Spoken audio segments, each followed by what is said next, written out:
Investment in renewable energy is heating up after a push by some world leaders to cut carbon emissions sooner. Overseas players have their sights set on Australian companies. A global bidding war for Tilt Renewables saw its share price more than double within months, and the boom times are only expected to continue. Rachel Papazzoni reports.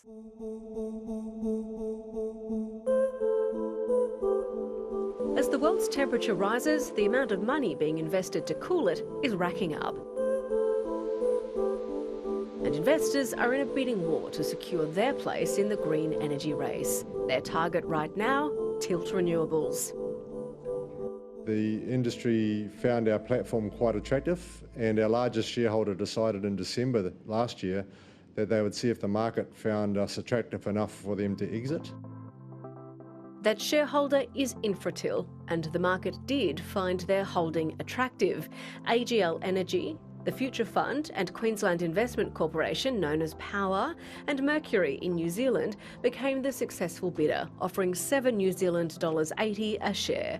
Canadian pension fund CDPQ reportedly made a counter-offer, forcing the consortium to raise its bid, which is more than double what the shares were worth when Infratil first considered selling them. Our passion is to change the electricity generation mix and look beyond the now. Renewable energy infrastructure in Australia is still in its infancy.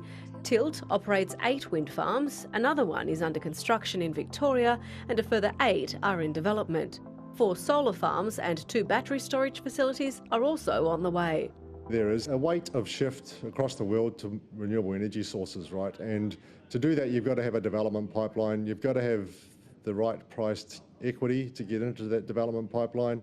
World leaders agree, with some setting new targets at a climate summit hosted by US President Joe Biden. But Scott Morrison refuses to set a timeline for when Australia will reach net zero emissions.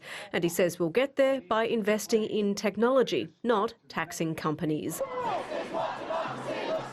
Pressure from shareholders and society is building. Coal-fired power plants are shutting sooner than planned, and the calls for investment to curb carbon emissions is now reaching a crescendo. I think it's a factor of the global momentum, the thematic. There's a secular trend behind decarbonisation, and a lot of companies are now not only focused on shareholder value, but all of stakeholder values. Ben Squires is the Chief Investment Officer at NGS Super, an NGO industry super fund with almost $13 billion under management.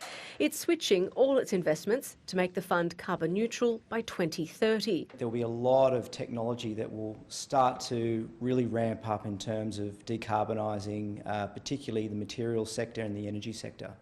And it's that technology and infrastructure that harnesses our natural elements, like the wind, colloquially known as the Fremantle Doctor, that blows through here and cools Perth on its hot summer afternoons, that's attracting big investment.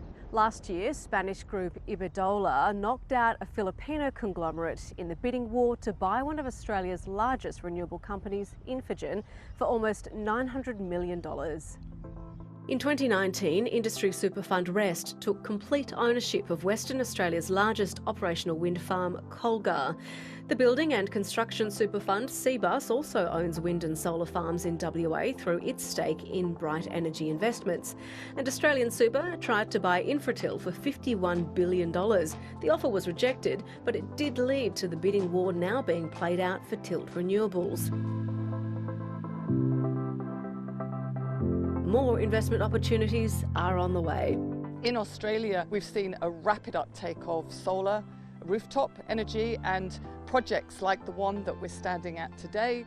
Miranda Taylor heads up National Energy Resources Australia, a government-funded independent not-for-profit working to develop Australia's energy sector.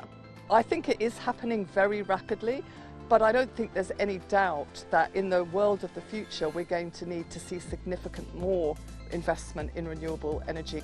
And that means the Tilt Renewables bidding war could be just the tip of the iceberg.